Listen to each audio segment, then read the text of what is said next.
नमस्ते करते हैं अर्चना भोजपुरी गीत स्टार पे। देखिए हम लोग एगो सोहर गीत लेकर आए हैं, बहुत सुंदर छोटा सा प्यारा है। अगर अच्छा लगी तो लाइक करिए, ज़्यादा से ज़्यादा शेयर करिए, प्यारा सा कमेंट करना है सोहर गीत कैसा है। मचिया जे बैठेली सासू त बहू से रज कर बहू अरिया रज कर हो। ए सासू किले तू अपन लेटुआ त लाल के बारहिया त लाल के बारहिया न हो। ए सासू किले तू अपन बेटुआ त लाल के बारहिया त लाल के बारहिया न हो। इतना बचानी सासू सुनली सुनाही न पावन सुनाही न पावेली हो। ए लाला गुनात देवत के मानावी देवत के मानावेली हो। ए देवता घेरिया त काली दरिया झमा की पानिया बरस झमा की पानिया बरस न हो।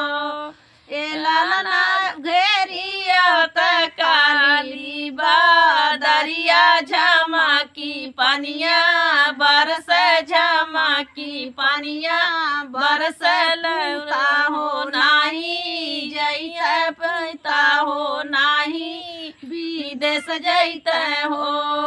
इतना बचानी बहुआर सुनत सुनाही न पावत सुनाही न पावेली हो।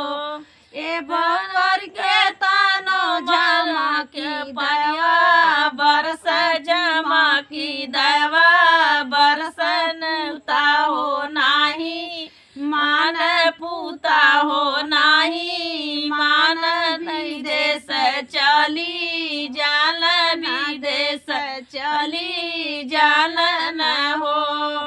राम रसोईया बाड़ी जेठनी त देवरानिया रज कर रानिया रज कर हो।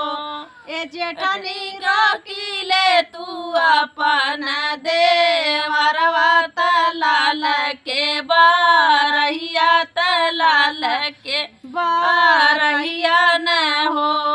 इतना बचानी जेठनी सुनत सुनाही न पावत सुनाही न पावेली हो। ए लाला हाथ जही जोड़ी कमल मानाए पवन के मानावेली हो।